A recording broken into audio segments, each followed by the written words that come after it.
and carry in. Oh, it's Chris Avalon Unfiltered, bitch.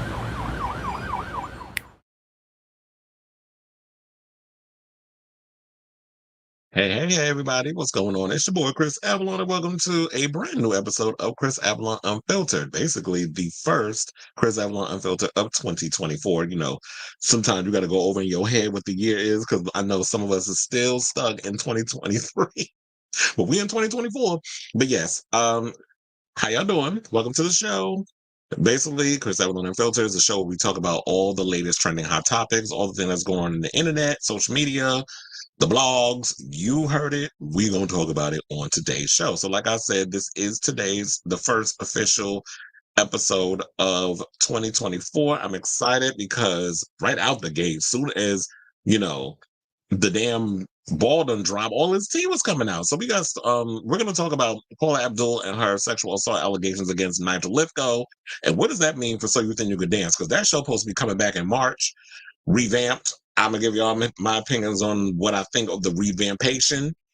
And he's on the show, but what does that mean? Are they going to get rid of him? Do they need to find somebody to replace him real quick?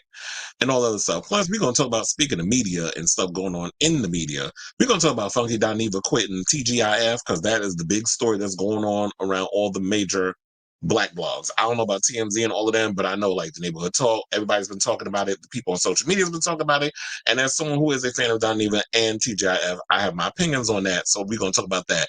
Plus, Bussy MadAzz is out here upset over the damn Color Purple movie. I'm going to tell you why. And of course, if you're thinking it has anything to do with the gay stuff in it, you'd be correct. So there's that. Speaking of hot messes and people who can't keep, the LGBT's dick out their mouth, Dave Chappelle's going after the trans people again. People are upset. It's, he went about them in his latest what do you call it, his Netflix special. We're gonna talk about that. Speaking of people in the entertainment industry and LGBTs, Michael Lucas has got, he's coming out and has his say about, the whole signing his name on the damn missile that was meant for Gaza and the people over there, because, he's pro-Israel and apparently he hates Palestinians, and the backlash he received from the porn community over his stance on that matter. So he's got something to say on that. Plus, last week, Cardi B was out here cussing out her damn fans because they assumed that she was getting back with Offset. Well, here recently, she went on, what was it? She went on one of the damn things, what is it, Clubhouse?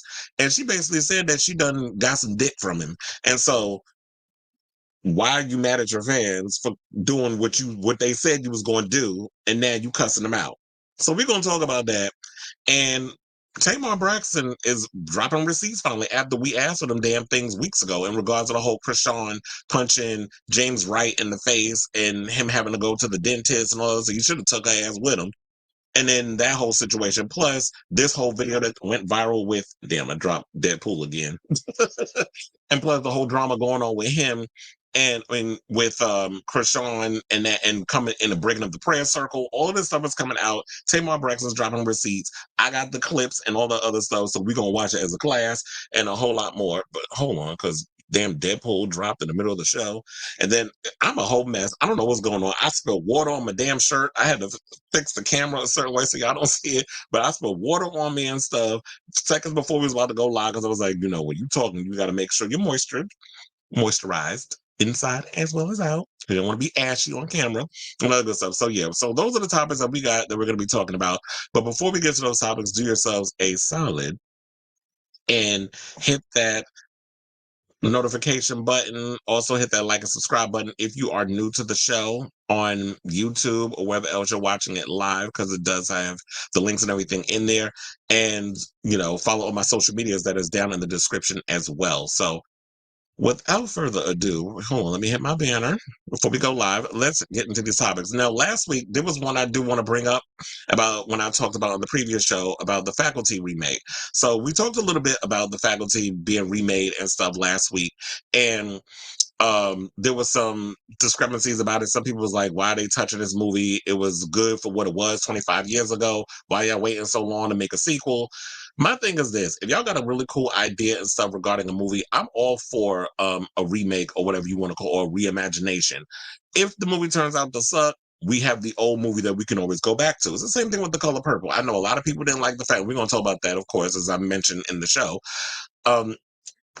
If you don't like what all like singing and dancing and all the musical stuff, then you don't have to watch This Color Purple. You can always go back and watch the one from 1985.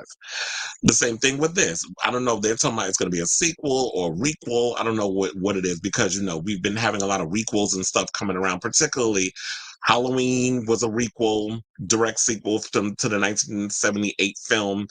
I like 2018. Didn't like Halloween Kills, was giving me a lot of the murder and stuff, but overall, I had issues with a lot of that script. And don't even get me started on ends. That I felt like that movie stood on its own if it was part of an anthology type of thing, but as a conclusion to what y'all set up, that was not a good conclusion. And then David Gordon Green went and fucked up The Exorcist, which I know was like one of the worst movies, in my opinion, of 2023.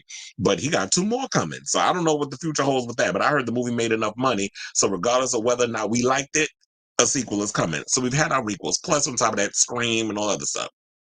So my thing with this was, I had spoken to Critical Overlord. I'm sure y'all probably know who that is. He's well known all over. He has a YouTube show, very popular in a lot of spaces. A lot of people use him to gather, when they give exclusives or whatever the case is. So I had a conversation with him, and I was saying, like, they had mentioned something. I was like, okay, that sounds like a good idea, because I'm like, how are you going to make a sequel? So when they make the sequel, apparently what they're saying is, why don't they reverse it? And instead of the students going at the teachers are now the faculty, well, obviously they are the faculty, because that's what that means. The teachers are the ones who fight back against the students, who become, taken over by aliens and that sort of thing. I said set it in an urban setting, like a Chicago or New York or whatever, via Canada, because that's probably going to be expensive, and they want to save money, so they're not going to literally shoot it in New York and in Chicago. I wish they would, though, but when it comes to hard, y'all can find ways to make shit on a budget. But anyway, so so I was like, okay, I actually like that idea. So I love the idea of them possibly reversing and having it be the teachers, and that could be a way that you could bring back the original cast. Particularly, I was like, y'all could make Elijah Wood like a public school teacher who, I don't know if you want him a science teacher or whatever the case is, but Zeke was the one, Josh Hartnett's character was the one who drugged, as they discovered in the movie, by stabbing oh my God, what the hell is his name? Jon Stewart's character in the eye, when he went and died from the drug taking effect or whatever the case was. That's how they figured out that drug worked against killing off the alien, because the alien thrives on water, which is like what we mostly thrive on as well. So I was like, that would be a really cool idea for them to do that. So hopefully the people out there who are interested in developing this into a sequel or requel will take this idea and kind of run with it and be like, this is a way to bring Elijah Wood and some of the characters, or maybe some of the characters back, or maybe just have it like across town, they've all moved into the same area and they kind of come together in some sort of way. I don't know. They'll figure it out. But I did like the idea of them flipping it and making it the teachers against the students. Because these damn students don't listen when they're in school. The kids is out of control. The parents barely let the teachers teach their kids. They banning books and all this other shit. So at this point, students are pretty much all, crazy and alien-like and all this other stuff. So I was like, okay, that'd be a good idea for them to do. So yeah, so that's all I wanted to jump on that real quick. But I do see we have some comments. So let me go to those real quick. Sailor Mermaid's in the building. Hey. I posted on my Facebook page that it might be doing a new... No. Okay, so here's the thing. I did not see that because I've been busy trying to put this show together. Like today has just been crazy, between the feeding of my dogs, taking them for a walk, doing all this other stuff, and just running around like a chicken with his head cut off and getting ready for this new damn job, child. It's just, like I've been running around like a chicken with his head cut off. So now I'm seeing this for the first time. But you know what? Since you put this in the comment, let's react. So growing up, one of my all-time favorite movies was The Never Ending Story. I remember the first time I saw it, I don't remember what age, but I remember when I saw this movie, I was obsessed with this film. I wanted to be Atreyu. I didn't want to be Bastian. Bastian read the book. Atreyu was the one that was having all the fun. I was obsessed with, I wanted to be Atreyu so damn bad. But then, and I wanted my own luck dragon. I didn't know how I was going to get it because I thought they were real when I was a kid. But I wanted my own luck dragon. And I love the film because it was just so like practical with all the puppet stuff. And I think didn't Jim Henson's Creature Shop, I think, created all the puppets or the Muppets or whatever you want to call it. I don't remember because I don't, I don't have all the information in front of me. This is like, news to me. But I don't know. My thing is, look, I know I said I don't want them to make it, but look, like I can't go against what I said earlier, which is, or maybe I could, who knows?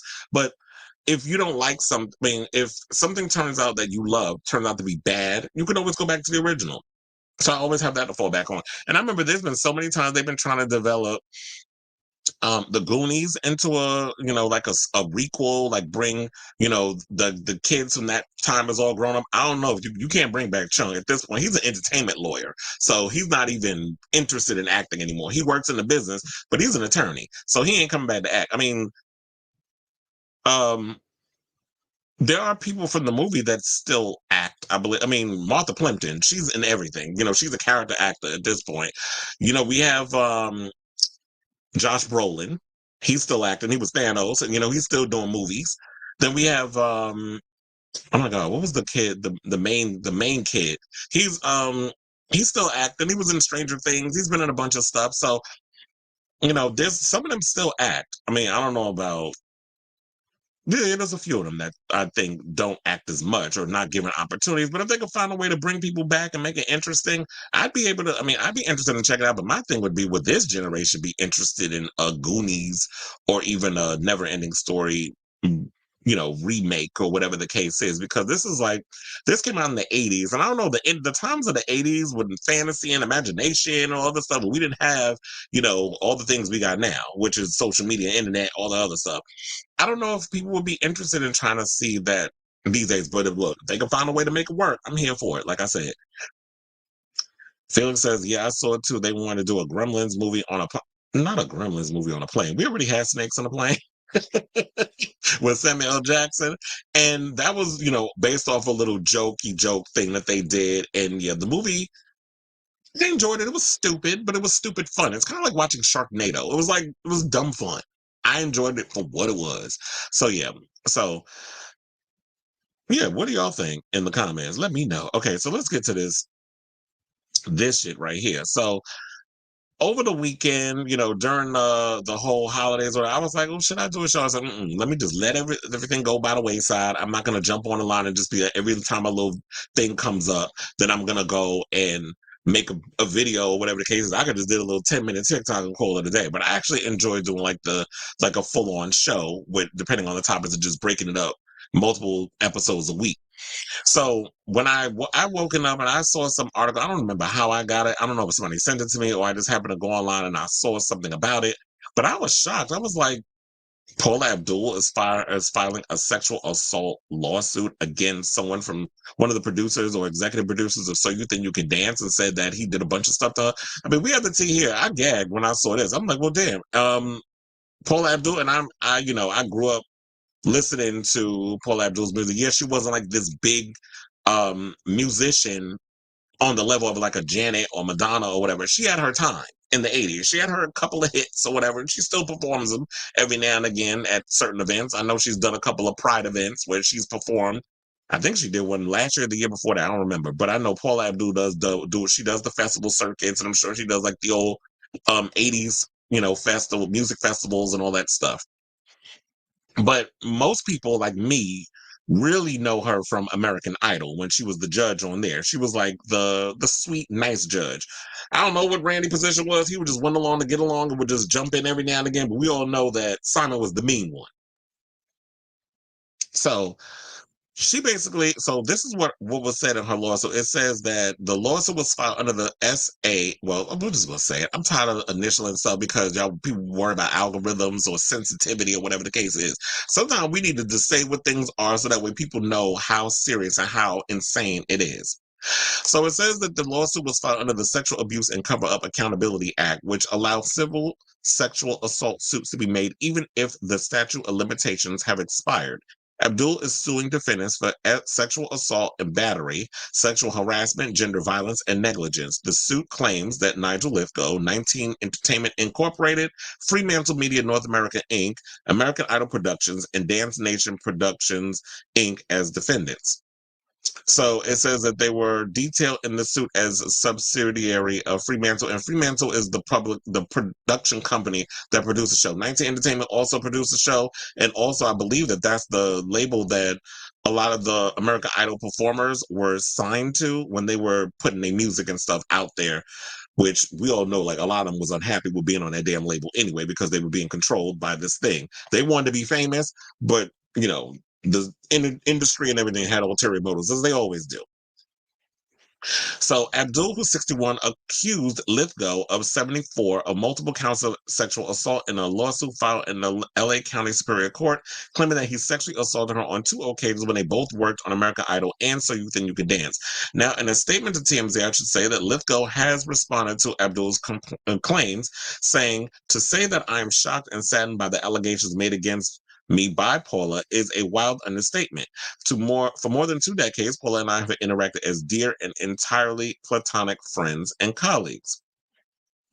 And he said that he found out about the situation um, the way we did when the press released the information. He didn't even know this was going on. So he found out when we found out. And he said, "I want to be clear. Not only are they false, but they are deeply offensive to me and to everything I stand for. I can't pretend to understand exactly why she would file a lawsuit that she must know is untrue. But I can promise that I will fight this appalling smear with everything I have." So I don't know what to believe at this point. Y'all always say, or they always say, when people come out and say that they've been assaulted or whatever the case is, we should always believe them.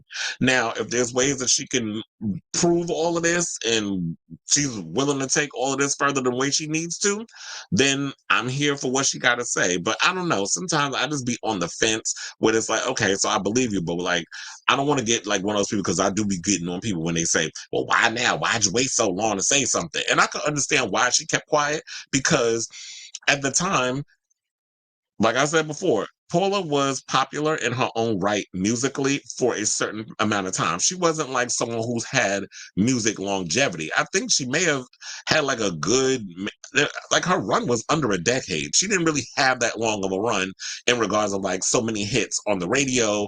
And I remember when she put out that album that had My Love Is For Real on it, that's when the slope started, when her cachet and music started to go downhill.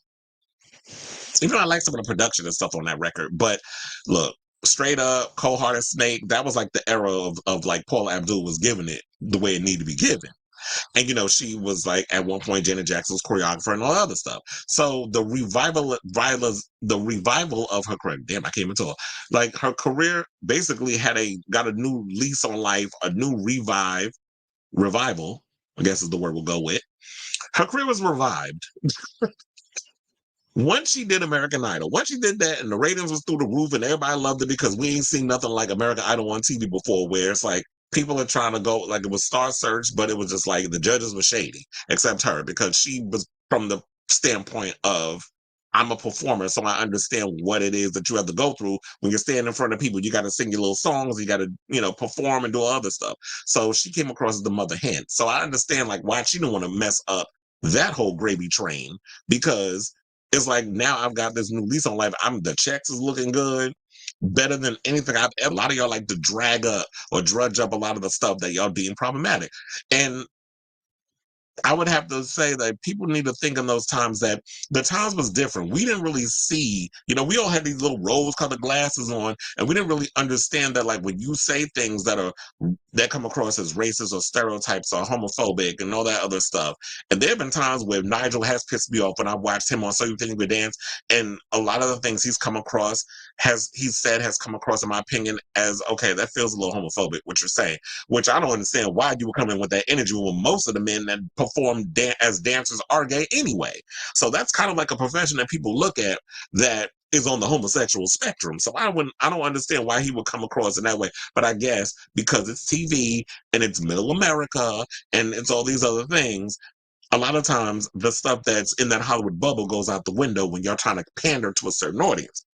So I don't know. Just people have to just look at it from this point of like, maybe it was because the times was different. And on top of that, it's like, okay, if she would have said something, like most people, they'll be shunned, blackballed, all that other stuff from the industry. And when you got bills to pay and all you spend your whole life as an artist and a performer and getting out there and making your money doing that, nobody's thinking about trying to, and this is no shade to regular workers, nobody's trying to go back and work a 9 to 5 or get a regular job and stuff when your whole career and your whole life has been revolving around being a performer and doing that whole grind and making that kind of money. Nobody's trying to go and do I'm gonna just work this, job where I get paid every week or every 2 weeks, like a regular human being. So sometimes it's like, we just got to put ourselves in that mindset. So I'm gonna definitely keep myself abreast of this story. But yeah, before we move on to the next topic and I read the comments, So You Think You Can Dance is coming back, season 18 of the show, and it's coming back in March 4th. I think it went away for a while because of the whole COVID-19 situation, so that's why the show hasn't come back. I thought they canceled it, but I'm like, if y'all can sit and bring back dry-ass American Idol, and I don't know anybody that watched that show, like me, quiet as it's kept. I stopped watching American Idol after they did Adam Lambert dirty. We all know he was supposed to win that damn season, but y'all wanted to give it to Kris.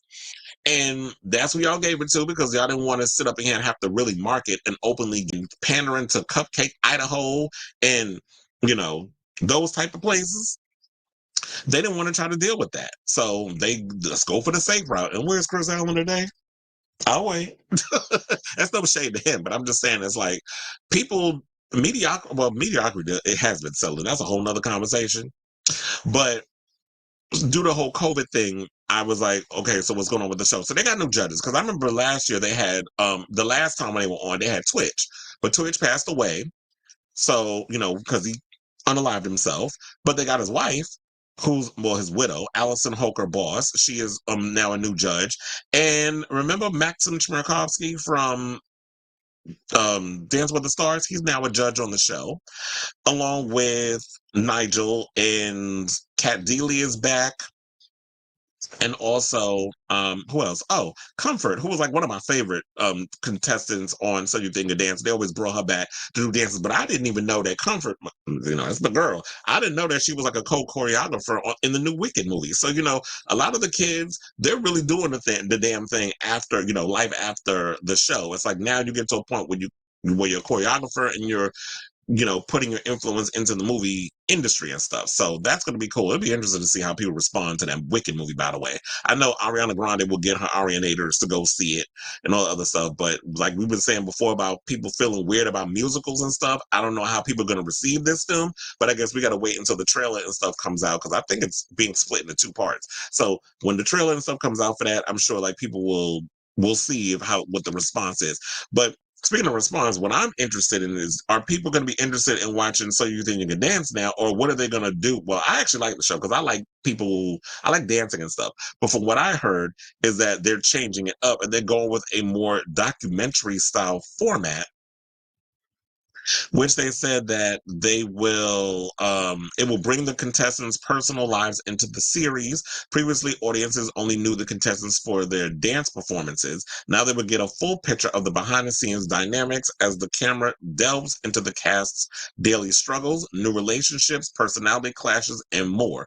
So what to me is like, what is this going to be like, a cross between this show and RuPaul's Drag Race? Like, we're gonna get a little bit of behind the scenes stuff. I mean, it'd be curious to see how what they do and getting to know them on a personal level, because I've always said that that's what I like out of my reality shows. Like, if we're gonna do reality show, whatever, I don't just want to see people getting up there dancing and stuff. Like, I want to get to know these people so that way, I mean, I don't vote.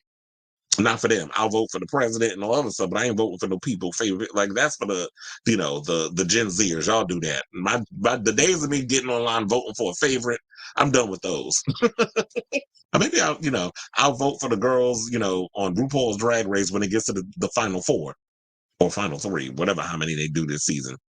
But yeah, so I don't know. This sounds like an interesting dynamic. I'm gonna definitely check out the show, the new season, and see how it all comes together and how it works and if people care. Because even though So You Think a Dance is I've always been a fan of the show, it's never really done well in the ratings. But it's managed to have a following enough that they keep bringing it back. So we'll see how it all works out when the show comes back. Okay, I see that. Hold on. We got some comments. Who? You said, wait, hold on. Oh, so it said with Bastion grown up. Oh yeah, so I read that already. Read that already. She performed at the Palm Springs White Park. That's what it was. Because I was like, I know she was at some type of Pride event that she performed at. I can't remember which one, but I'm glad you knew it. She performed at the Palm Springs White Party. Sure, I know it reads about to come. Knew this was coming. And you want to know something? I had it in my brain about the alleged affair that she had with a contestant on American Idol. But yeah, I did hear the tea about her allegedly hunching Corey Clark. Wasn't he married at the time too? I don't remember. I believe he was. Oh yeah, so thank you. She did 3 albums. That's what I said. Like Paula Abdul never really had like this big massive career. She did a couple of albums and then it kind of like she just like stopped. But I guess it was because, Paula Abdul's cachet wasn't something that evolved in a way of like a Janet Jackson, a Madonna, those type of artists that were coming out at the time. Yeah, she had her little songs and she was giving you full on choreography and dancing her ass off, but she never really she never had that longevity. But the American Idol thing, it kept her in the spotlight, and reality TV and stuff, that whole thing. This is why you see a lot of musicians and a lot of artists doing reality TV, because Paula and them opened that door. And so now that's why we got The Voice and all these celebrities doing that show, and we got all these other shows going on, because it's like she opened that door and now everybody feels, comfortable enough to do it. So yeah, so let's wrap this story up. And if y'all do care to watch the new season of So You Think You Can Dance, it'll be out on March 4th, and we'll see how, what the production and all these other people will do about Nigel. Is he too toxic, or is this too much of a distraction for him to continue to be on the show? Because, whenever people do bad things, the first thing y'all do is y'all want to cancel them, or not even it's cancel them and remove them from the show and then bring somebody else in.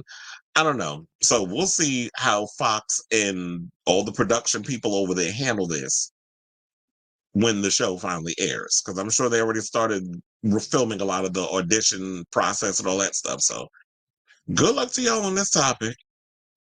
All right, so let's get into the big story. Well, this is one of the big stories, and let's talk about Miss Funky Dineva Ross and this bombshell that he dropped on his YouTube channel yesterday. Talking about he quit Tea-GIF due to pay disparity. I know a lot of people online were sitting there talking about, well, why he left? What's going on? Why? Because I saw T.S. Madison brought it up too. And she was like, he did a whole video on his channel on why he left. Why y'all slide to my DMs asking me? Which is true. Because it's like, look, my thing is, can we go into 2024 doing research? Like, I understand, like, y'all come to shows like mine and all this other stuff just to get the tea and my opinion on things. And I value y'all opinion too, good or bad or indifferent. I want y'all to come in here and chime in. Those of y'all that watch it, that's why I love doing on live streams versus, doing a recording and y'all just watch it and just write the thing in there afterwards. To me, it's way more fun doing it this way. So that way, I'm just saying what I said. Y'all come in and say what y'all say. I read the comments. We have a whole conversation. So I feel like even if you don't know the full thing and you're just coming in to get my opinion, take the time to do the research and watch the video. I don't remember how long the video is. The video had to have been at least a good 20 minutes. But he basically did a video where I guess he's on vacation right now or whatever. He was in some room with like a Mickey Mouse wall in the background or whatever. So I guess he's in Florida. He's either in Disney World or Disneyland. He's somewhere where Mickey Mouse is, employed. And he basically just revealed that when Tea-GIF comes back, he won't be on the panel. And I don't think they filmed yesterday. I haven't seen any video online, because usually when it's the regular week, the Monday show always airs on a Tuesday. But being that yesterday was New Year's Day, I don't think that Tea-GIF filmed a show yesterday. So I do believe that they'll be filming tonight, if they're not on already or within the next hour, because I think that's usually when the show comes on. I think it comes on like around 6-7 o'clock. I don't know. But right now it's 5 o'clock on the East Coast. 5:30 on the East Coast, I should say.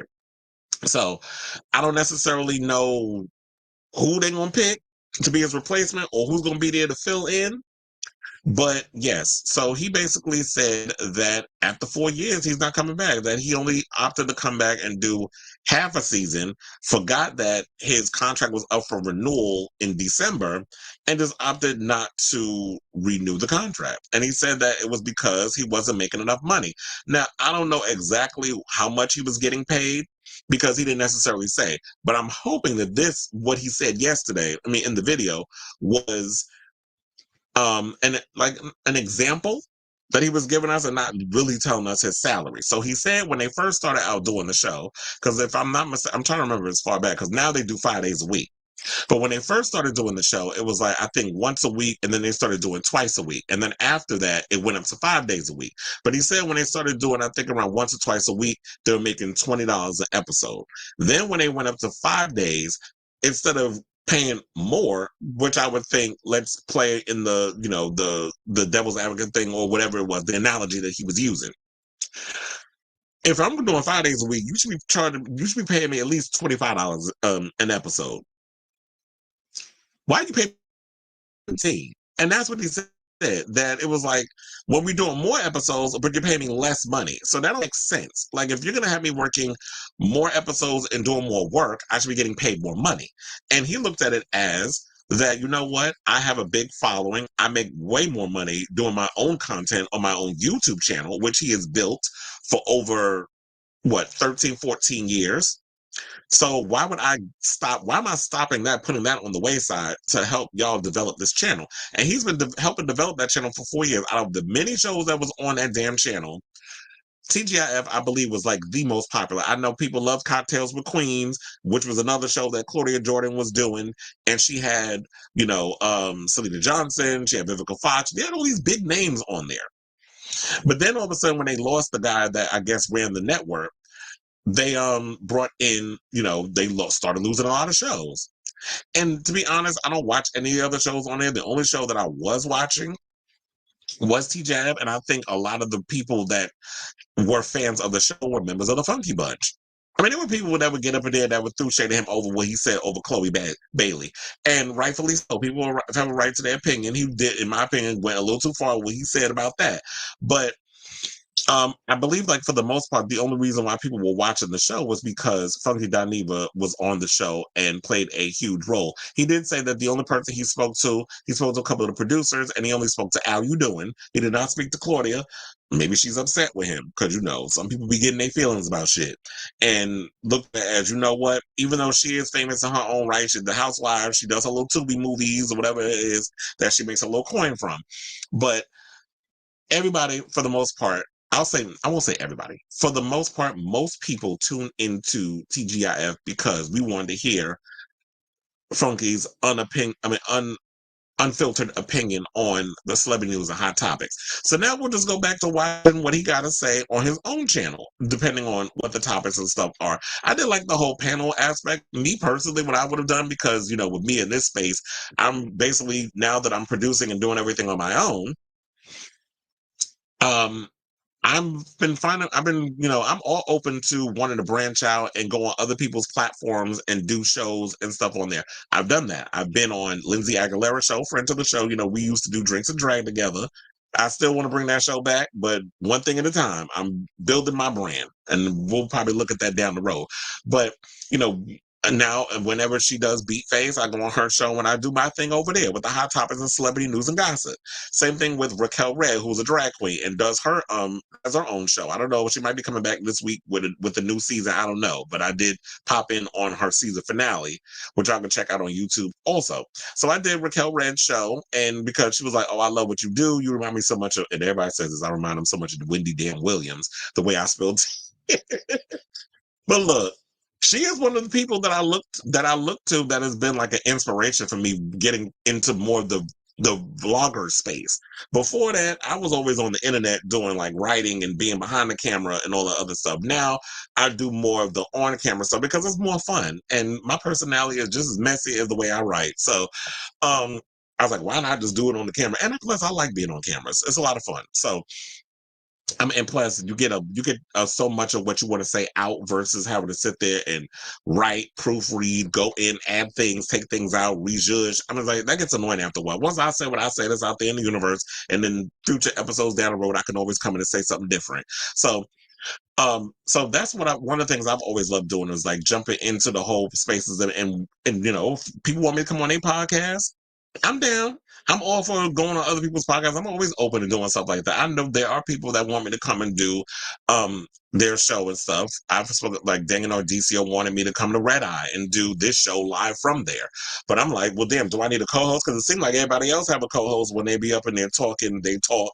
Or can I just come in like this and just have the audience, watching the show as I'm talking like I am to y'all, and I just be up there like Wendy Williams in my own little purple chair, spill the tea. So I may look more into that further in 2024. I may revisit that and talk to him because he did say that in my comments a couple of weeks ago. So it'd be nice if we did this show from there. Red Eye. And Red Eye is a pop-up spot in the middle of Times Square. So I definitely am looking at options and priorities and other stuff. But anyway, getting back to this. So this also makes sense because he says that the reason why he stepped away from the thing was for the pay disparity, but he said that the strength, like what gave him the strength to finally walk away was because of when they, this thing about Taraji P. Henson going in and saying that they not paying her what she's worth. And she's been doing this for over 20 years. She's been grinding in this industry for 20 years and still get paid crumbs. And some people always feel like it's a what have you done for me lately business, or how much you bring to the table in regards of box office sales. Look, The Color Purple just did well at the box office. I don't know what that means for the future of, like, do she get a pay bump, or do people care, or is it that she's a part of an ensemble? They feel like that's not the same as, like, okay, you're the lead of Proud Mary, but that movie didn't do all that well. So do we pay you a whole lot of money? I don't know. It's a whole lot of crap that's going on in this business. And Hollywood, I feel like, is getting their reckoning in regards of the pay disparities and so many other stuff that's been happening behind the scenes. Child, I'm still waiting for Epstein list to leak because I've been seeing on, social media, particularly the Twitter, where they were sitting up here saying that there's been name drop. Bill Clinton name came up, Bill Gates name came up. So many people names been coming up in this whole situation, which I was like, we didn't heard tea about Bill Clinton and both bills being on that list, as well as Donald Trump, because I've seen people up in there talking about, well, I don't know how y'all talk about the people that started the insurrection got all these years in prison. These people that did all these alleged things that's in Epstein's book still walking free. And I'm like, but the main one that started it is still walking free. So if y'all want to try to come and start some shit, at least be on your team about what you're talking about.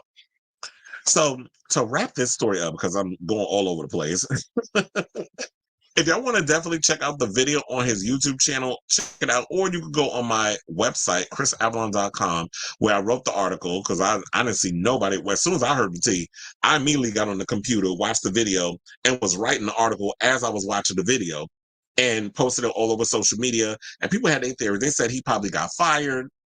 I don't think he got fired. Or if he did, I think he would have openly admitted that it was like, okay, I got fired. Like, or do people, or maybe, I don't know, because it seemed like when people get fired, they never want to admit they got fired. It was, oh, I quit. Bitch, your ass got fired. But I don't think in this case, Funky Dineva was fired, because what would be the reason for firing him?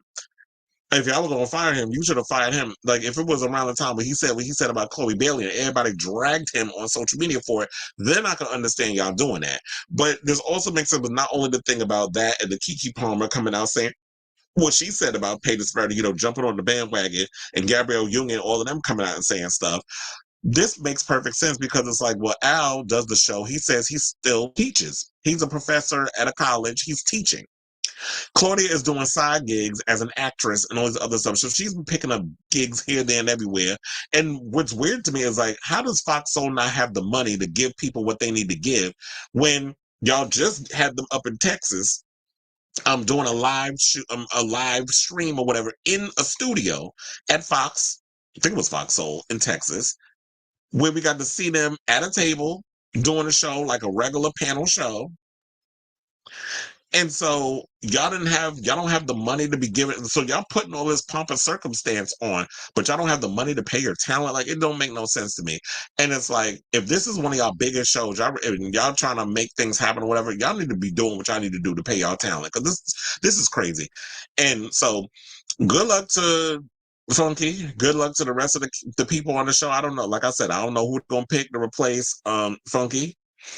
I know some people, and I was even thinking it's T.S. Madison, but she ain't trying to do that show. Number one, I don't think they can afford her. And number two, T.S. Madison is beyond, like, even though she is played in the Fox Soul Playhouse, she's beyond that. She is World of Wonder. She's a part of the whole drag race. She's a mainstream LGBT. Like the white queens love her just as well as the black queen. So T.S. Madison is like beyond, the Zeus, that whole type of aesthetic. No shade to people that, well, it is shade because I don't like Zeus. I was like, well, oh, I thought I lost my damn, I don't know, this internet is gonna fool. Anyway, so like, yeah, so good luck to you, sir. And I'm gonna watch the show this week to see who they pick and how they're gonna work the show. Or if at this point they're gonna be like, let's cancel it, because no shade, I do not think Claudia and Al is enough to keep this show afloat. Don't bring Dr. Heavily on. I could barely take on Married to Medicine. And remember what happened the last time when y'all had her on there. Her and Al got in a whole fight in the last 5 minutes of the show over, I forget what the conversation was, but they went at it, and she was, I saw her, she bringing that ish from over Married to Medicine into the show and not listening and really doing like a debate, a respectful debate. So good luck to you, and I'll definitely be keeping abreast of this story as it develops. Okay, so let's see. I watched a reality show when she had it. She's a problematic queen. I found it cringe when he said that can we admit that OG from Basketball Wives was ugly when she isn't. Mind you, he shares the same thing. Quiet as was kept. And that's why I said, Dineva, the girls is coming after you when he said what he said, because it's like, sir, you cannot be out here trying to read people on their looks when you're not a prize package yourself. Now I know you like you confident in your whole situation, and they was clowning your feet, even though you got them done over and all that other mess. Let's not go and make things personal about people's looks, especially when you're not hot your damn self. Like, so just tread lightly on that. And my thing was, I liked OG. My thing, when she was on Basketball Wives, like, I was so happy when she went after Evelyn, because Evelyn is problematic as hell. She get on my damn nerves too. And look at her talking about she was never going to go back to Basketball Wives, but of course she went back last season. I didn't see last season. I don't even know if it was good or not. I heard it was, but she did go back to doing the show. Roma said this is like The View letting Whoopi walk out the door over a few dollars. Unbelievable. Well, compared to what Funky Dineva's making, from what I've heard, Whoopi Goldberg makes $9 million doing The View, which makes her, I think she makes slightly more. Well, of course she makes slightly more, because I remember than Joy Behar, because Joy Behar, which is weird because Joy Behar is the only original View panelist on the show. Everybody else is new, but I guess because Whoopi Goldberg is the EGOT winner, she is Hollywood royalty, and she's the bigger, well-known celebrity that's a part of the show.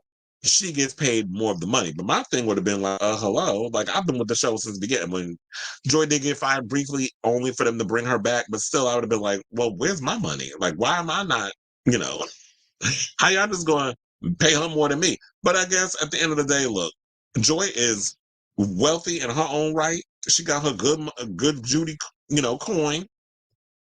She makes what she makes. I know she had that recent workshop that she was working on where she did like a one-woman show or whatever. That was it a one-woman show? Or it was some sort of a play that she had written, or whatever the case was. I forget what it was. I think it was a one-woman show that a bunch of people was a part of, or something or another. But I remember she had that going on for a second, which was sold out at a couple of the shows that she did. So yeah, so yeah. I mean, look, I find there's problematic stuff in a lot of things that people say. I try to be mindful of some of the things that I say, but at the same time, when it comes down to certain people, like when I go in and let have on Bussy MadAzz in a minute, a lot of times I say shit and I want people to hold it against me, because I only go after people who are bullies, bigots, and that sort of thing. I don't like people who just go around just being nasty and rude and mean, and particularly picking on a marginalized community when you a marginalized person your damn self. So those are the ones I go after. But I'm like, to go around and call somebody unattractive or whatever, because, especially when they come from a place of colorism, a lot of stuff plays into a lot of these reality shows. You shouldn't be co-signing that, especially when you're a dark-skinned person yourself. You should be more understanding of the situation and not being ignorant and a bigot. Okay, so let's move on and talk about Bussy Matt. Talk about how he walked out, because we did mention The Color Purple. And speaking of Whoopi Goldberg, he walked out The Color Purple because of the whole same-sex stuff that was in the film. Yeah. Okay, so Whenever it comes to anything dealing with the alphabet community, you can always count on Bussy MadAzz always having something ignorant to say. Now, Bussy recently went to see a screening of The Color Purple with his daughter and walked out of the theater because of the lesbian storyline. Now, on Tuesday, which is today, January 2nd, Bussy hopped on X, formerly known as Twitter, to share his opinion on The Color Purple remake, which is released in U.S. theaters on Christmas Day. The Louisiana back swamp rapper claims he went to see the movie with his daughter but didn't make it to the end, and put in all caps, "I had to walk out the Color Purple movie, and two other older couples walked out also because I had my little girls with me, and it seemed like a rainbow love story. Good acting, but whoever wrote the script is pushing the narrative hard. As a parent, I will not let my little girl," because it cut off for a second, "my little girl watch this film." Okay. But mind you, people had to pull up the receipts on Bussy because it's like this is the same Bussy MadAzz that got backlash after claiming he got a grown woman give his underage son a baloney wash. So this is the same one that you mad about. This is what I don't understand, and this is why which is also why I don't understand. You felt the need to tweet this first thing this morning. Now my thing was this: did you not read the book? I'm not even going to ask him that because we know with people like Bussy, he got a fifth grade reading level. In my head, I think that's what it is. Somebody that just be this ignorant and this dumb saying the stuff that he says, there's no way in hell that you have the intellect to not even know that this is based on the Alice Walker book, which dives even further into the same-sex relationship between Celie and Suge. I'm not going into a whole breakdown of this thing again. I did that in the last video that I did. If y'all want to do that, y'all can revisit it there, or you can go on my TikTok and my other places, my social media platforms, where I did cut down a lot of the episodes based on the topics I was talking about, and I posted it on my social media platforms. So if you want to do, I didn't even do it on Instagram because I feel like, why am I posting stuff on Instagram where y'all barely even like any of the videos that I put up there or whatever the case is? So I'm not really investigating Instagram like that. I posted on my Facebook and I posted on my TikTok. The latter which is where I get way more comments and likes and shares on the stuff that I post over there. Instagram, y'all are a lost cause in my book. I don't think people really use Instagram all that much, but I do. But anyway, this is not about Instagram. It's about this fool. So he had a whole, this is what I don't understand about, it's just a bunch of things, because it's not just that. He had a problem with how Dwayne Wade wants to raise his daughter, Zaya, who's trans. He had comments to make about that. But then when Gabrielle Union clapped back, that misogynistic, dusty, dust mite was all in arms over what she said. But it's like, but you're picking on her stepchild. You're picking on her child. I don't know, some people, when they stepchildren, they consider them their children. So I'll change it to children. So this is what I don't understand. It's like, the original 1985 film, because like Whoopi said in the video that I posted, they couldn't dive deep into the whole same-sex relationship because you couldn't even say gay back in the day. Y'all think this whole Ron DeSantis shit is new? No, you couldn't say gay in a lot of movies or a lot of things. Gay wasn't referenced in a lot of stuff. And what irritates me is I've seen people online who, yes, for the most part, did go in and drag him over what he said.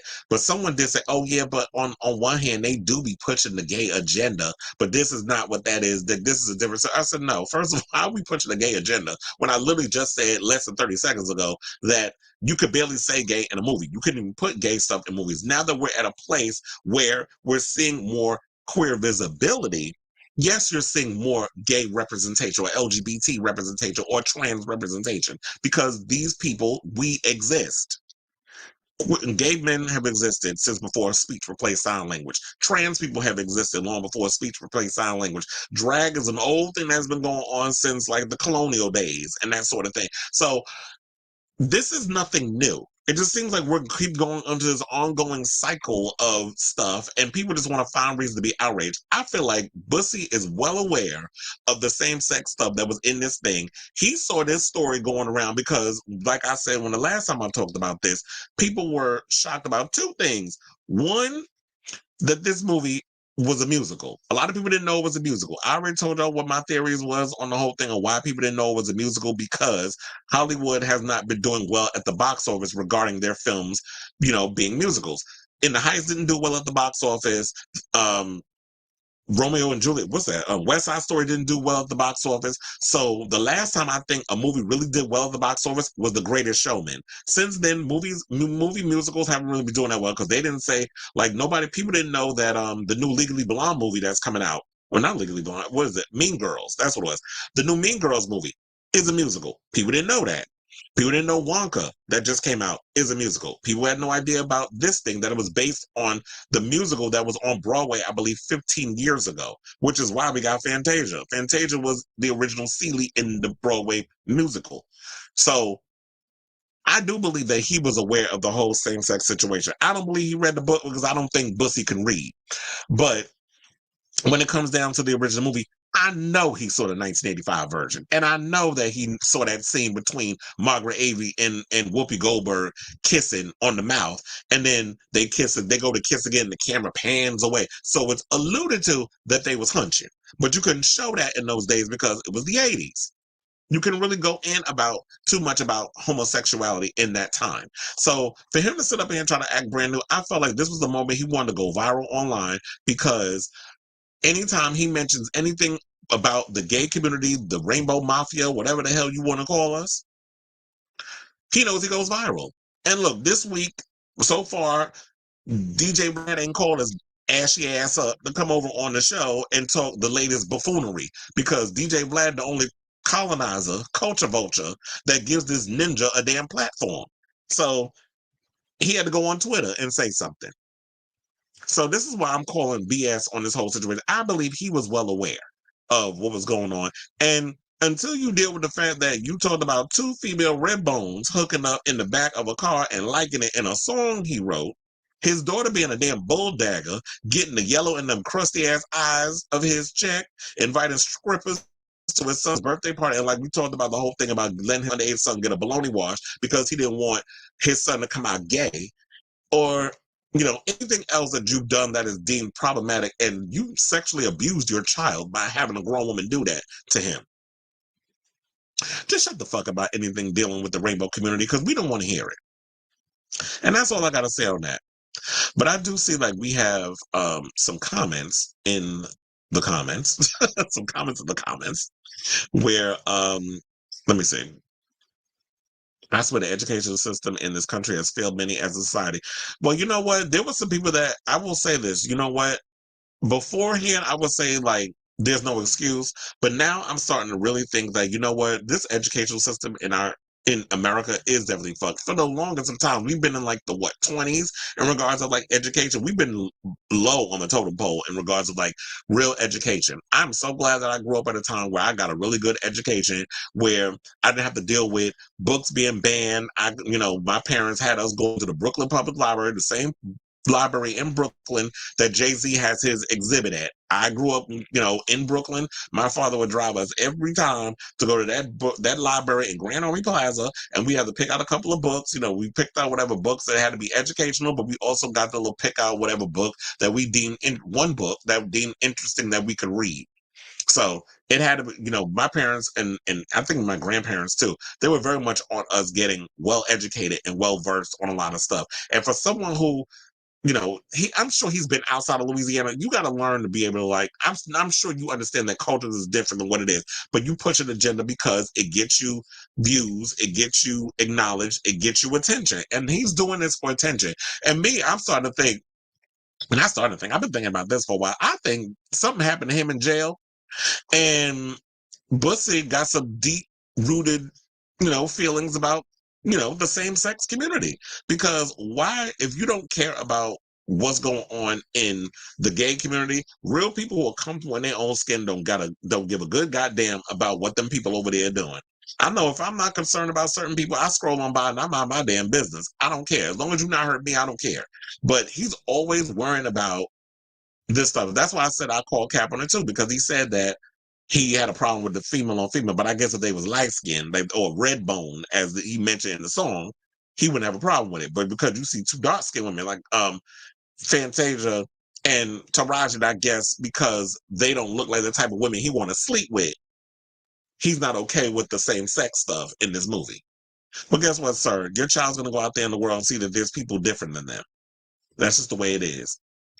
It's like in the books. This is why it's important to read book and not just TV series and movies that it's adapted from. Well, yeah, if it's something that I'm really like interested in, I'm definitely gonna read the book. But if it's something that's like a TV show or movie or whatever, if it's a really good show or whatever, and I hear it's based on a book, I'll go and I'll read the books out of curiosity. But like I said, when it came to The Color Purple, I read that in high school. Like that was like a requirement that I had to read that book. Same thing with like, with Maya Angelou. I know how to break the cage bird sings. Like we had to read all those books when we was growing up. And I do feel like the education system, and I think it's due to our government and Ron DeSantis, all other stuff. So the thing is gonna go downhill in regards to like I feel like the education system is gonna get worse before it gets better. So hopefully we got parents out here who's smart enough that can pull, it together and get their kids to really embrace those, reading and educating and not depend on these damn, schools or whatever to tell them what they kids can and cannot read. I swear him and many black folks who claim this hard, I find suspect. They're okay with the children seeing rape, incest, and all kinds of abuse, which is the same thing I mentioned in the last topic where I talked about there's rape and incest all throughout The Color Purple, the book and the movies. You're okay with that. You can sit through that because it's okay for us to sit through all the black trauma and just deal with it because that's just the way things are. But the way I was raised, I was like, well, just because that was the way things are or were, doesn't mean that that's the way that they have to be. So, and I agree with that. It doesn't have to be like that. Like we can be the people that, or let's say we need to be the change that we want to see in the world. We can go and change the narrative. We don't have to go by what society says that this is just the way it is. This is kitchen table talk. We don't talk about, that fresh uncle that comes over and rubs himself up against the kids. But okay, if my child come out gay, I'm gonna throw him out in the street, or you got to figure out where you're gonna go because I can't have that in my house, but you can have molestation or other stuff. That's okay. Abuse is okay. So now let's move on and talk about our next topic. So let's go from one piece of ish that sits on sits and worries about what the gays is doing to another one. So Dave Chappelle apparently released another Netflix special, and people are upset because he said he was going to leave the trans community alone, but apparently he just went back on his word and decided to go in and let have on the trans people again. So now, after receiving harsh criticism over his remarks about transgender and LGBTQ plus communities in his previous Netflix special, The Closer, which sounds like the show that I used to watch with Brenda Lee Johnson and the LAPD Homicide Squad, that was my show. I kind of wish they would bring that back on Max. They took it off and I don't see it no more. That and Major Crimes. They didn't bring that back. But anyway, so it says that Dave Chappelle took a jab again at trans people and targeted the disabled community in his latest special, The Dreamer. Chappelle focused on the trans community in his opening. He called meeting Jim Carrey on the set of the 1999 movie Man on the Moon, in which Carrey portrayed the late comedian Andy Kaufman, saying, I was very disappointed because I wanted to meet Jim Carrey and I had to pretend he was Andy Kaufman all afternoon. It was clearly Jim Carrey. I could look at him and clearly see it was Jim Carrey, describing how Carrey stayed in character while off camera. I say all that to say that's how trans people make me feel. Huh? Basically, I guess saying that trans people, because that's the first time I read that. So now I'm trying to make sense of what he said. So now I guess what he's saying is that, okay, so Jim Carrey, I wanted to meet Jim Carrey, but I'm meeting this character that he's playing. So he's basically saying that trans people are just cosplaying, that y'all not even real people. So that was the joke. Okay. And then he also said stuff about the I don't know. He said, to be honest with you, I've been trying to repair my relationship with the trans community because I don't want them to think that I don't like them. You know how I've been repairing it? I wrote a play. I did because I know the gays love plays. It's a very sad play, but it's moving. It's about a black transgender woman whose pronoun is sadly N-word. It's a tearjerker. At the end of the play, she dies of loneliness because white liberals don't know how to speak to her. He thought that was funny. So now, and he also told, he said, tonight I'm doing all handicap jokes. They're not as organized as the gays, and I love punching down. And to me, here's the thing. And I know they had like a big controversy with Netflix people, they worked at Netflix, they threatened to boycott and walk out if Netflix continued to give him a platform, which they continue obviously to do because he just released a new special. Here's the thing. My thing is, I'm not getting rid of my Netflix, even though they piss me off in a lot of ways. Y'all keep raising the price on y'all stuff and the shenanigans and stuff that y'all doing. But I feel like the amount of shows that I watch outweighs this buffoonery. Now, me, if I don't like something, I'm not supporting it. I don't support Dave Chappelle. I don't find him funny. I've never been interested in his comedy. He reminds me a lot of that character that he played in The Nutty Professor, where he thought he was eating with them damn jokes, and then once Sherman took that damn potion and turned into Eddie Murphy, and Eddie got up there and cussed his ass out and ran him down to the ground. That's basically what I get from that whole situation. Like, Dave Chappelle just needs somebody to read his ass down to the ground. And I just don't feature him like that. So you can go over there and say your bigotry and do whatever, and Netflix continues to support you, whatever the case was. But for me, it's just like, as someone who is an equal opportunity offender, I'm all about the First Amendment, and I like my crude jokes. I just read, based on me reading them jokes, I just don't find that funny. And to me, it's like, I'm here for a trans joke if you can make it clever and funny. I'm here for a gay joke if you can make the shit clever and funny. I'm here for you making fun of black folks, Asian people, women, dudes, whatever you want to, like, everybody. If you're going to hit them across the board, the joke's got to be funny, though. And for you to sit up here and talk about, like, we're a bunch of depressed, miserable, old, queens or whatever, we died, or black trans woman died because some liberals didn't know how to talk to her. Why is liberal seen as a bad word? I would always think, like, when you come from a place of being a liberal, it's, in my thoughts process, it's someone who's open-minded about, things that's going on in the world. It's the same thing where people try to use woke as a negative. And to me, it's like, woke is not a negative. It's about being aware of the disenfranchisement of people who are marginalized, meaning black people, queer people, any form of people of color, anybody who ain't white and can get away with, anybody who doesn't benefit from white privilege. That to me is what woke is. Wokeism, being woke. That's what all that is to me. I don't like how, as usual, colonizers want to come along and take some of our words or phrases and want to turn it into a damn negative. Y'all not going to do that. Not on my watch. Just like I like to take the word bitch and the N word and all these other words, and I like to take them in the F word, what we call the faggots. I take them words and use it as a weapon or use it as a positive, depending on the connotation and the tone. So, yeah, I just feel like so many others, like I could have sworn we was going to leave Bussy. We was going to leave Dave Chappelle. We was going to leave Chrisean, which we got to talk about coming up. We were supposed to leave their ass in 2023, but now they've done slithered their way into the new year with their buffoonery and and their mess. So if y'all go and check out the comedy special, let me know how it is. I don't care. I don't watch anything with Dave Chappelle. I just don't see his type of humor funny. I just feel like his voice irritates me. It's just the whininess, like it's just he irritates me. I just don't. That's just not my. I need, like, get to the punchline, like set it all up and then hit punchline out of nowhere. That's why I like people like Miss Pat. Like Miss Pat make me will have me cackling. So I need people with that kind of humor. Okay, so I'm gonna just move on from this buffoonery and let's talk about Michael Lucas. And there's a follow-up to this story. So the other day we talked about how, disgraced porn star, producer, and genocidal maniac, got backlash from a lot of the porn community because he posted a photograph of, a missile with his name scrawled on it in a red Sharpie. Now, he also posted a picture of him hanging out recently with Jerry Seinfeld, which, what does that mean? Does that mean that, because I guess he's went to visit the kibbutz and all other stuff where oh my God, I forgot the name of the damn Hamas, where Hamas went and shot up and killed a lot of the people from Israel. So he went over there.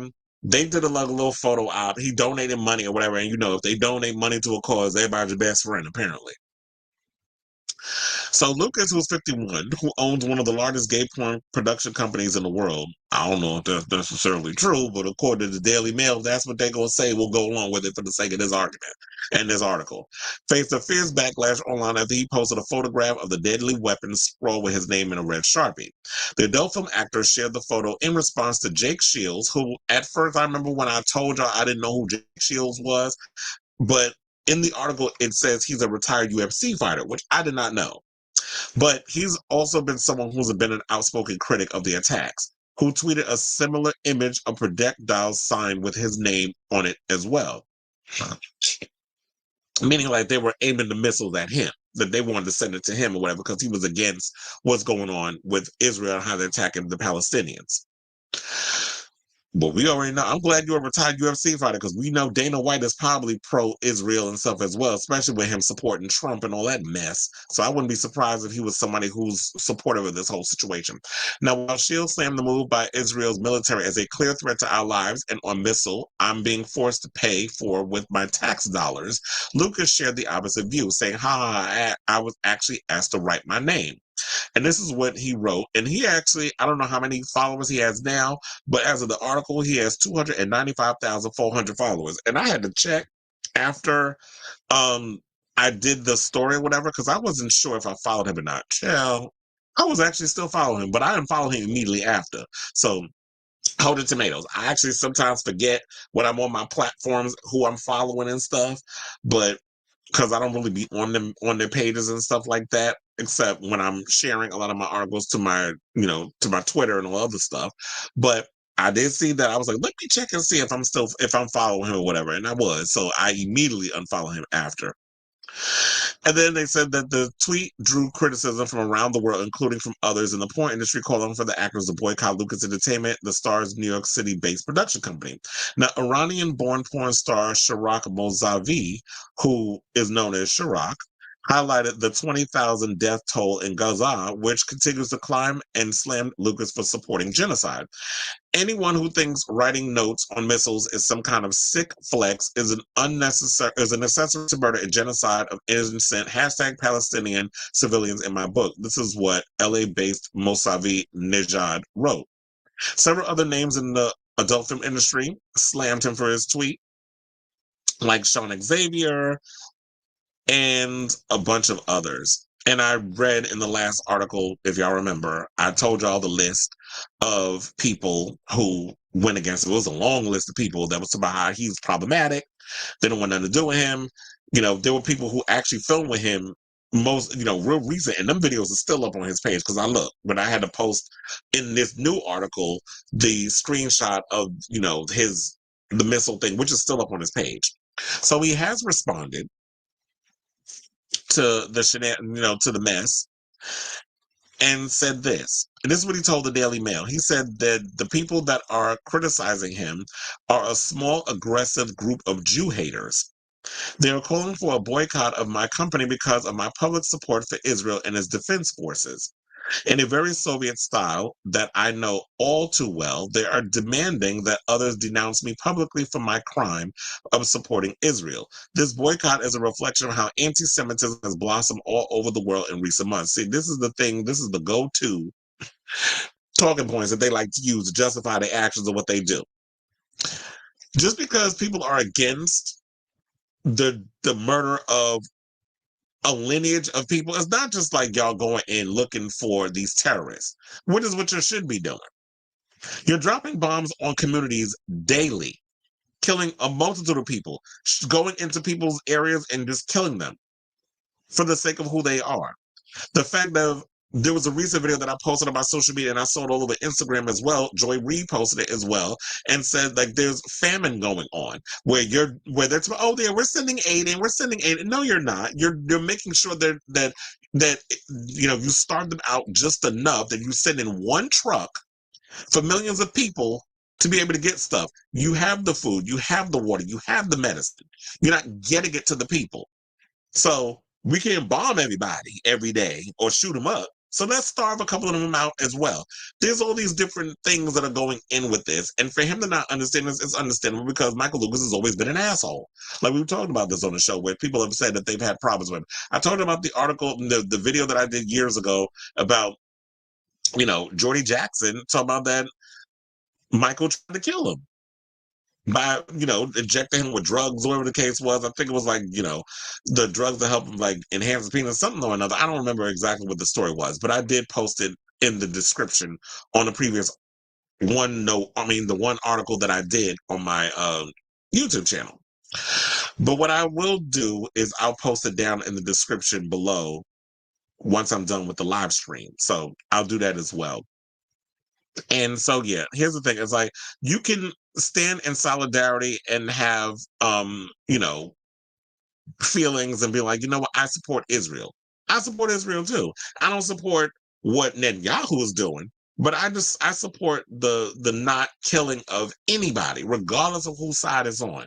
But to me, it seems like because the weapons and stuff that Biden is signing off on went past Congress and continuously sending them twice already, sending, money for weapons and all this stuff to Israel to be able to fight against Gaza and killing these people. This is where I see the disconnect and that it's wrong, that my taxpaying dollars is paying for the genocide of people I don't want to see die. And miss me with the bullshit about, oh, well, they want gay people dead and this, that, and the third. It's like, okay, I understand people's whatever, but that still doesn't equate the fact that why do we have to have an eye for an eye? Oh, they hate us or whatever, so let's just kill these group of people. I don't necessarily know the full connotation of the Quran and all that stuff because I don't read those fucking books. However people decide to have a religion, that's on them. I'm not a religious person. I'm more on the spiritual side. Now, I'm an atheist, but I follow, I believe in being kind and loving people and spirituality and believing that there is a higher power. Whatever you want to call it, that's on you. But I don't believe what you believe. And people need to respect that. And many wars have happened for centuries and generations because of religion has played its ugly head in this whole situation. So, like was stated in the last story that we did on this, it's up to the community now. It's up to the porn community. Like there's a reckoning coming. The people's feet are being held to the fire. How long do you like? Michael Lucas saying this and staying 10 toes down, he's entitled to do that. He's a grown-ass man. He's going to believe and do whatever he wants to do regardless. Now, the fact of the matter is, where does the porn community, y'all saying all this shit now, y'all talking the talk, but I need to see y'all walk the walk. And I'm going to keep my eye on a lot of y'all to see who's still working with this man after this whole situation. Now, I'm sure Michael's probably got a lot of videos that he's already filmed with a lot of people. And that's probably why some of these porn stars try to get ahead of it. Because like, well, damn, I probably got a movie that he's going to drop about me in a couple of weeks. So now let me get ahead of it or whatever. But you know what? People going to forget. And they're going to see the video up on the thing. And you have to come out and get ahead of it again. Because nobody's going to sit up here and try to remember all this other stuff. So, like I said, I'm going to keep my eye on the gay porn community. And we're going to see if this is something that y'all are going to keep, are you going to continue to work with him or say y'all not going to work with him, but work with him low key and then, they're going to cancel your ass too. So like I said, I'm going to definitely keep an eye on this story as it develops. Okay, so we got 2 more topics and we are out of here. So let's talk about Miss Cardi B, who, child, I'm over her.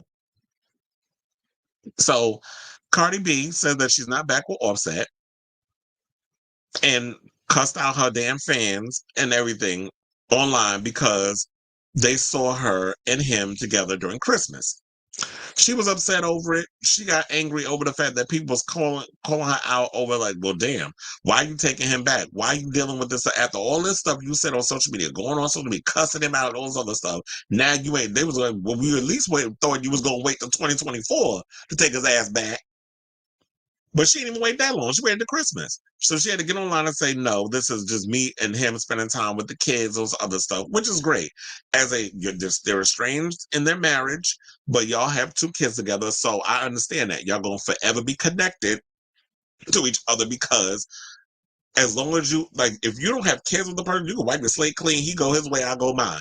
But the minute y'all bring kids into the situation, y'all are forever stuck. So for the same thing with Keke Palmer and that man that she with.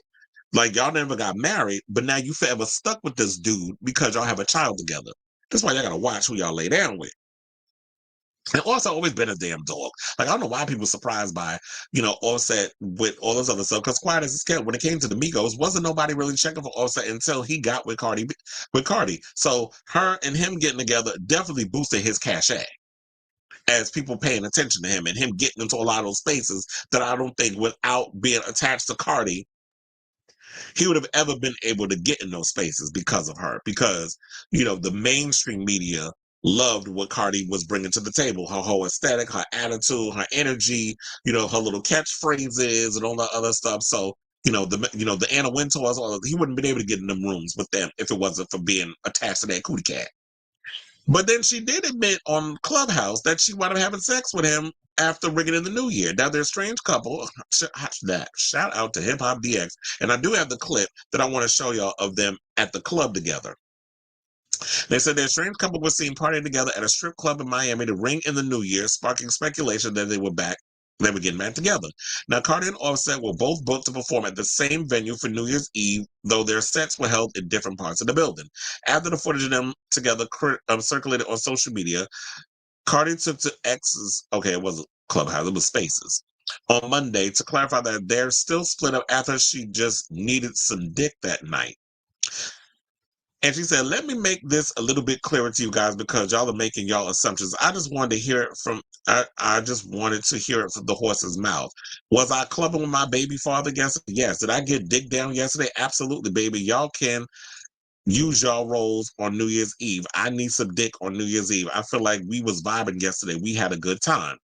We was henny down. We was both in the same club, and it was just really awkward. Like, I'm in my section, he's in his section. It's like, man, just come over here. Let's just chill. We having a good time. But I feel at this point of where we are in our relationship, we've been together for 7 years. We've been married for 7 years. I don't consider that we're back together because the answer of not getting back together is not a good night at the club and fucking the night long. We need to work on ish. We need to work on our communication. There's things that he got to work on. There's things I got to work on. Until we work that out, I don't feel like we back together. But you gave me some pussy though. Like, make it make sense. And I'm gonna get on her ass in a second. But first, before we do that, let me pull up this clip because I was like, I wanted y'all to see this video of them out at the club. Bobby Lights was there too, because I seen him in the background. Well, you could probably see him before I post this, before I hit play on the situation. Right there. Right next to Cardi. And here they are making it rain in the club. And it was like, I knew this shit was going to happen. I knew that they were going to hunch on New Year's. I had a sense that it was going to happen. So yes, before the whole situation happened between her announcing that they're separated or whatever the case is, they were booked at the same hotel, venue in Miami. She was going to be performing in, they said one room, he was performing in another, but I guess it was the same room, but she was on one side, he was on the other. It's kind of like when I used to, be the head usher at the Big Apple Circus. I had one side of the big top and another person on the other side, because that shit was huge. So I can understand, like, you need two people to manage or have their little section, whatever. And I do wonder whose party was popping more. Was it Cardi's or was it Offset's? Me personally, but it could be because I'm part of the Rainbow Coalition, I'll be over on the Cardi side partying because that's where it's popping. And she probably got all the gays over there, all the ladies over there, all the strippers. And so, yeah, she's like in her emotions. He's in his emotions. But my thing is this. How does a man come around to realizing what he's missing if you continue to give him things? You continue to spread, oh, I need a dick and a girl. That's why they invented vibrators. That's why they invented dildos. Or you could just found you some random dude, pulled your panties up, threw a condom on that big old meat, and threw it back. Or maybe she's not that type of girl. Where some women can't do like us gays. Like, we can, the best way to get us getting over someone is getting up under somebody new. Maybe she's not like that. She's too much of a damn Libra. She's too damn emotional. But he's not going to come around and respect you if you don't set up boundaries. And she don't. She was like, oh, I was horny that day and the drinks was flowing. So he knows and I've known this about her for years based on the repetitive behavior, because this is not the first time that they've come to this crossroad only weeks later for her to take him back after having a couple of drinks, being in a situation where you want to open things up and make things work. And all he has to do is buy you something, a new bag, a Birkin bag, a car. Y'all have to be around each other drinking, and she take him back. Typical dumb shit behavior. Now I get it. Sometimes when it's like you in love, love is blind. A friend of mine used to say to me when he used to mess with this dude that was so damn toxic, and he would call me up. This was another reason why, as the friend, I hate it. Like when it came to being in relationships, I kept that shit to myself because I didn't want nobody throwing that back in my face. But a lot of times when it came to friends telling me stuff, and they'd be like, well, I'm calling, like, I have one particular friend who will call me up and tell me about, some dude he was messing with that had a meth addiction. I don't know if he's still clean, but there was somebody he was with, and he would tell me all the stuff that he would do, and all the drama, all the fighting, and all this other stuff. And me as the friend, what am I supposed to do? I'm there, I got your back regardless. Like, this dude come up in your face, I'm ready to fight, I'm ready to windmill, I'm ready to cuss a motherfucker out, all because as a friend, I got your back. Only for your ass to take him back. Because, oh, I'm like that Sierra song, I can't leave him alone. That's the shit he used to say to me all the time. I saw, you ain't gonna quote that shit to me. So now it gets so where it's like, don't even tell me your tea no more. Because now it's like, now you got me out here looking like Boo Boo the Fool. I'm sitting there I got your back, I'm here to protect you and have your back and all this other mess. And then you keep going back and forth with the whole situation. And now I'm out here looking stupid because I'm trying to be that ride or die friend. But I wasn't just a blind ride or die friend. As a Virgo, don't ask my opinion if you don't want it. So I would tell him, I'm straight to his face, like, why you keep doing this? Why you keep messing with? Like, I was unfiltered in my opinion. Like I said, don't ask me the opinion if you don't want to hear it. So, we did go on our back and forth or whatever, and he would listen one end out the other, like over the phone, but just go and do whatever he wanted to do at the end of the day. And it's like, I felt like, you know what? I can give you the advice. And, I feel like, because Cardi, I don't know you, but you a friend in my head, in the words of Wendy Williams. I feel like we here. Like, we cool, whatever. I get along mostly with a few Libras, but I want to give you this advice. You can listen to it or you don't. Girl, either divorce this man or leave him the fuck alone or get back together with him. But leave the drama off the internet. I'm tired of hearing it. I'm tired of being pulled into this group chat that y'all got and the back and forth shenanigans and the banter, and then you cussing your fans out and all this other stuff, only for you to go and be like, well, you know what? I was horny. I needed some dick. He was looking good. Typical bird behavior. And to me, bird on her part, but he a bum too. Like typical, oh my God, I forget the word that we always use. Like, even though he got his money, he famous in his own right, he a damn scrub. Like, to me, it's like, I don't know. So I'm tired of hearing about this. I'm hoping, like, look, I'm sure I'm not going to put it past them to wind up getting back together. I'm going to roll my eyes at this whole situation. And this is exactly why, because she put so much of her stuff on TV, or not even TV, on the internet, and so, all the social media platforms. This is why people would just be reading you and clowning you in the comments, because Cardi is just a mess. I don't know. Maybe she still thinks she on Love and Hip Hop. I don't know. Okay, so before we get to our last topic, which is this Chrisean, Tamar, and Toni Braxton prayer circle drama, let's see what's in the comments, because a lot of people a lot of comments. Okay, so this is based off of the Michael Lucas stuff. Taylor Murray says, I heard that Austin will try to save face to say he's against terrorism and so on, but he liked the pic for Michael Lucas wearing a shirt says, yeah, there have been people that have been clowning. I have seen people allude to that on social media as well, about Austin Wolf liking pro-Israel post on social media.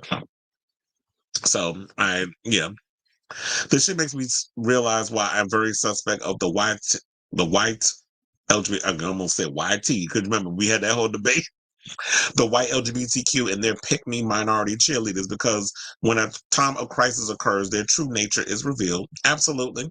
I see why some of my friends don't really associate with white LGBT spaces, because they're always almost exclusive. Exactly. And this is why, shenanigans is the word I was looking for. And that is true that a lot of times we don't feel, because there's not a lot of spaces for us to to hang out and congregate. When I was growing up, we had Two Potato, we had all those cute little spots in the West Village. Chi-Chi's, that was like I remember when I was growing up, that was like one of the hot spots for if you were Black and LGBT.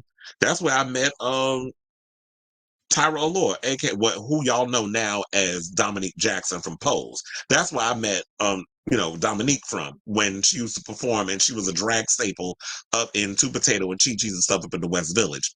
Yes, mother has lived. So, um, and then Esquelita, which was a popular Latin and Black queer space in the middle of Midtown Manhattan, over there by Times Square. That was where a lot of the Butch Queens, the Ballroom Girls, all of that, Harmonica Sunbeam, that's why I met her for the first time. And we became really good friends. And DJ Relentless, who now lives in, where's it? Oh, he lives in Canada. So now, yeah, he's over there with his husband over in Canada. He still DJs and does things, and does drag every now and again. I see on Facebook and stuff, but yeah, so I'm from that era, but now we do have a couple of little spots in New York that are Black queer based. I know we have the Lambda Lounge over in, on Adam Clayton Powell in Harlem. Then we also have the one that I believe, was it in Brooklyn, where they do more of the sexual stuff. I'll be seeing the stuff on social media. And I think they started doing like a couple of those type of Black geared sex parties or whatever at the Cockpit, which is over at Red Eye, which is they call it the Cockpit. I guess that's the lower level. So I've been seeing a lot of the like more Black spots popping up. We do need a whole lot more. And I don't like the whole idea of, that how a lot of spaces have become so exclusive to just the white people, and then when Black people want to get their space, it's like, oh no, we don't want those spaces because of the hip hop, that's dangerous, and we don't want to incite a certain type of crowd. Well, we have hip hop nights and stuff at Boxers. So I don't know, that narrative has to stop, and I like the fact that we do have Black owned queer spaces that are popping up, and we just got to support them. Okay, so it said, then get mad and throw a fit when people clown her on the internet. Like, girl, you are willingly giving the hit. That's what I've been saying every time. Like, I'm just tired of Cardi always getting online, commenting and complaining about whatever she got going on in her personal life. It's like, girl, just do what you need to do in private. Can't you be more like Beyonce? Like, we don't know nothing else going on with Beyonce personal life unless she put it in a Lemonade type of album or whatever she's working on the song. Like, just do that. You don't need to be on social media every 5 minutes, but I think it's because, like I said, she's from that world, loving hip hop type of world, and I don't think she's ever left the whole loving hip hop vibe. So she's continuously just out here putting everything on social media, when I said she need to be putting all that energy into the songs for that new damn album. How many times you gonna perform I Like It Like That? I saw her perform that shit at the New Year's Rockin' Eve or whatever the hell it was, when she got there and performed that song in Miami on stage. So I just see that performance, among others, bringing in the new year. She easily manipulated when it comes to men. Well, it's like, girl, ain't no dick that good in the world. I mean, I'm sure like Offset probably got a big piece and he puts it down, but ain't enough dick in the world that's going to have me out here looking like a fool and lose my dignity when you going on social media trying to get sympathy and empathy from people because you don't like the way that, I mean, this man did you dirty. You want people to feel bad for you, but how can we feel bad for you when, um, when you continuously give him chance after chance after chance after chance? People have to know at the end of the day that you're serious by letting them know that you are no longer emotionally available to them. Once you put down that you are not available to this man, once you let them know that you are not, for this whole thing, then they'll wake up and learn. But when you continuously give them, he wants an inch, you give him a mile. Oh, it's easy for him to get between your legs and in your butt, or whatever the case is. So if it's that case, then he knows I ain't gonna work hard to get Cardi. Like, I don't take her serious. And that's when she was on the thing the other day, but he always laughing. Yeah, because he think your ass is joking. That's why. Whenever I'm trying to be serious, he laughs. That's what she said. And she don't understand that, yes. And she said it was down to the communication, whatever. Until y'all work that out, they're not gonna be together. But I guess what it is gonna be is that your relationship is gonna be what? Because if it's that easy for him to get, some coochie from you, then I guess that y'all relationship is going to be a sexual one, because I don't see him trying to take you seriously or change. I don't, because she continues to just give him what he wants. All right, so let's move on to our final topic and talk about, I was like, where is my final topic? Okay, so let's get to our final topic and talk about this whole Chrisean situation. Now, weeks have passed. I thought we moved on from the situation, but Tamar decided New year, new receipts. We've been asking for the receipts and what's been going on with her and the whole James Wright Chanel getting punched in the face and his tooth get loosened and the bloody nose. She provided the receipts. I saw it and I'm gonna pull it up. It's like a 6-minute video. We're not gonna play that whole 6-minute damn video. I'll probably play at least half. Just so that way y'all can get a whole situation. So the whole thing started where it was just like, weeks ago, Chrisean came to Tamar's show. And then people was like, well, that Chrisean threw a fit because she thought she was going to get up there and perform when it was actually Tamar's show. I don't know where she heard that she was going to get up there and perform, but apparently she thought she was going to get up there and perform.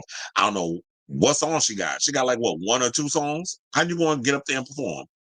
This ain't that type of show. I guess Tamar invited her as a guest or whatever the case was. Then came some footage that I didn't even know about that they said that Toni, until I saw it today, that Toni moved her arm because Chrisean decided to come over and interrupt their prayer circle.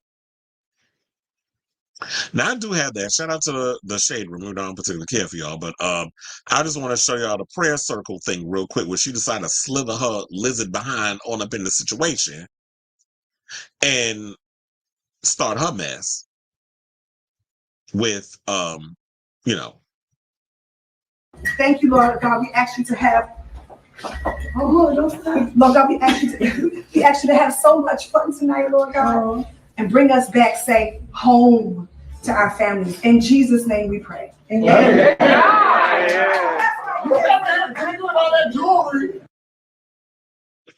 And you just so Tamar was basically looking like, what the hell? Like, you're in the middle of, a prayer situation, and here you go to no, don't stop. Like, girl, do you not know how a whole prayer circle works? And then Tamar was also mad because she was like, well, who leaked the footage? First of all, should nobody have been up in there filming a personal thing like a prayer circle unless it is for a documentary? Like, if you see the Beyonce documentary or Madonna's documentary, any of the documentaries, the only reason why you should see a prayer circle being filmed is if you have somebody there who is filming for a documentary that's going to put that type of information in or footage in the video.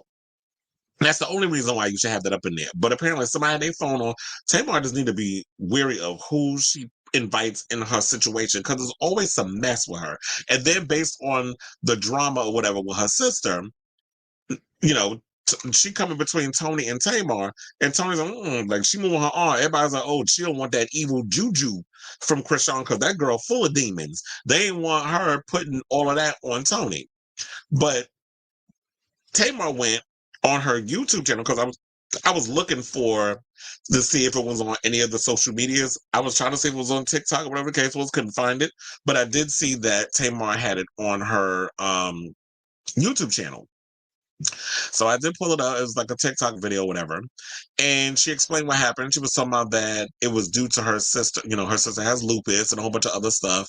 And that played into why her sister, why a lot of the drama was happening. And she had the receipts on the whole James Wright Chanel situation.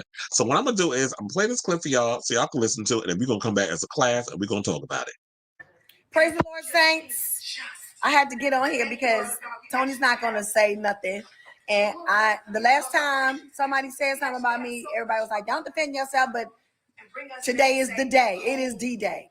So we're going to finally talk about it. So let's talk about it. So this video today was leaked from my dressing room, which usually I have no one in my dressing room before a show when it's time to pray. It's just, my immediate staff, right?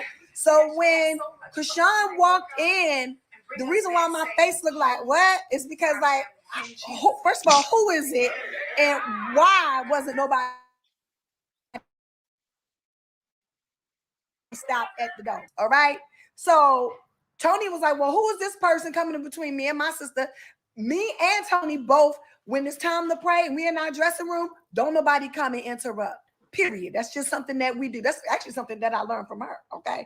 So first of all, my sister has lupus, an autoimmune disorder. Okay. If I get sick, if you get sick, it's no big deal. If she gets sick, she go to the hospital.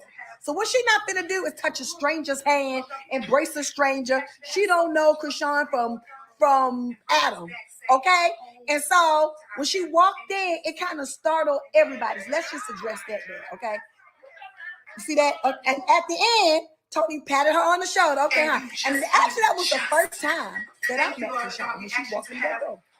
Yeah, that's why I turned around and we actually have so much fun tonight, Lord God, and bring us back prayer. It changes things. To our families. Amen. In Jesus' name. So let's move on to the next subject. Yep, that is good. Yep, won't he do it? He's able. So this is the picture in the middle of my show when they was introduced to each other. Introduced to each other. We started talking about Baltimore. We started talking about, coming from a whole bunch of siblings, and everything was all fine and dandy. Let me tell you something. Toni Braxton don't stay for nobody's concert. She don't stay backstage. She sings and she leaves, not even hers. She stayed most of the time. We had a blast. It was cool. That's Billy Woodruff over here beside Toni. That's Toni's best friend. Everything was great. Everybody was happy. No beef. No drama. Okay? Now let's move on to the next slide, because today is D-Day. Since people want to sell videos, people want to, just put everybody on blast and have people come up with their own stories. Today is the day of the real story. So let's move on. Okay, this right here is right after James get busted in the face with a 1-2 bow back. Okay, that is still in my dressing room. So do you want to? You gonna press charges or you just? Yes. I'm pressing charges. I didn't do nothing to that girl. Oh, we can't leave until the police. Oh, is that the hit that we made up? Oh, now James is my best friend, and I would never ever do. Look at my baby lip. I would never ever do him like that. But at this point, it has gotten above and beyond out of control. Okay, nobody is lying on nobody. Nobody wants no trouble for nothing. That's just the legendary Toni Braxton. Okay, nobody needed a clap. Okay, hello, nobody's trying to get on Zeus. Well, that was a good friend of mine. If I wanted to show, I would have one. If we wanted. All right, so I feel like y'all got enough of the tea on what the whole situation. Now Tamar out here acting like, a gay man trapped in a woman body with all the extra stuff. Shout out to her or whatever. But to me, it's just like, girl, can you lead a drama in 2023? Can we leave Chrisean and them up in there too? And my thing is this: unless y'all are willing to press charges instead of being up here, I need to give receipts and I need to do this and I need to do that. I mean, yeah, I'm glad you gave us the receipts weeks after we done moved on to the next damn thing, but.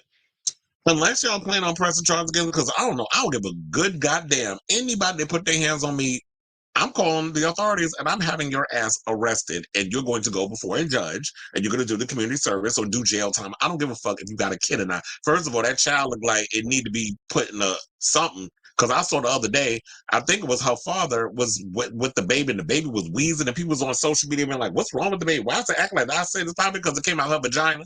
That baby was doomed the moment that she laid down with blue face and decided to bring an infant in the world. Now, I know that nothing, we can't blame the kid for the way he comes out, but I pity the parents. And I pity the kid because of the parents that they have. But there was Keenan Pierre revealed that he recorded the video of Chrisean disrupting a prayer circle and was leaked to TMZ for $5,000 by 2 other men who are in cahoots to stir the pot of drama. And Pierre apologized to Tamar via his Instagram story with the following. He said the footage that was leaked from Tamar's dressing room to TMZ TV was captured by me. The only people who have possession of it other than myself is Troy, the bitter one, and Rodney Atwaters Jr., the little one. These 2 bozos are in cahoots with each other because they are friends. Don't use my favorite to stir the pot of drama, especially if you distort the quality. Tamar Braxton, am deeply sorry for this footage. That this footage got out, and I would never do anything to tarnish you or your family's brand and name. And it says Cecilia Keenan Pierre, New Black Cinema Productions. So they had all of that, and I don't understand. Yeah, I just think it's crazy that these people just slid in her damn room.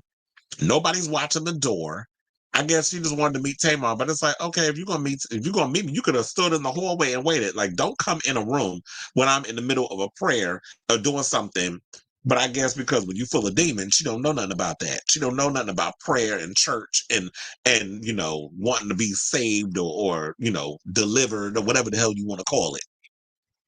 Because that's something wrong with that girl. And my thing is, there has to be a point, because people like Zeus promote this buffoonery. They make their money off of being just as worse when it comes up. Because I find it funny how y'all go after the white people when they produce these stereotypical shows and benefit off of black people fighting and this, that, and the third. But then you have someone that has their own streaming service that's doing it to us, but y'all are okay with it. I can understand if you balance out your stuff on that network, but you can have your baddies east, west, north, south, and midwest, or whatever the hell how many spinoffs you got of that, or you can have your show of the bad boys, and you can have and Jocelyn's cabaret and all that other stuff. But you need to provide a balance. You can't just be having one type of thing of a bunch of dusty ass strippers with bullet wounds and stretch marks fighting for nothing, just for the sake of fighting, because it brings you ratings. I don't find that entertaining. Like, I grew up watching stuff like that, but I maybe what it is I moved on. Like, I'm from the era of Flavor of Love and all that other stuff. So, like, by the time y'all get down to this stuff, this is like down in the gutter, trashy stuff. Like, I don't find any of this stuff entertaining, probably because I grew up on a lot of this type of reality TV, and it could be that I'm older, that I moved on. But I'm really hoping that in 2023, Tamar, that this is the opportunity for you to grow, leave the buffoonery and behind you. Stop getting caught up in these shenanigans with these dumb wannabe famous celebrities, these celebrities that these blogs have made famous. Because I can't go a damn day without scrolling through my Instagram or whatever and seeing the Neighborhood Talk or one of them constantly posting stuff about Blueface and Chrisean and all the shenanigans. I understand that it gets y'all ratings and all this other stuff, but there's got to be other things that we could talk about in regards to that. But of course, then people are like, well, why are you talking about it? Well, I'm talking about this situation because it brings a conclusion to all the other stuff that was happening prior, which is what I've always been going at on these shows. Unless we're going to come to a resolution and unless we're going to wrap this up in a damn bow, don't put stuff out there in the streets and talk about it. Like, we need, like, just get, like, what's the end game? What's the goal? That's what I want to know. So that's basically why, when we talk about things, we got to wrap it up. And plus, speaking of wrapping up, let me read these comments, because I see there's a couple of in here.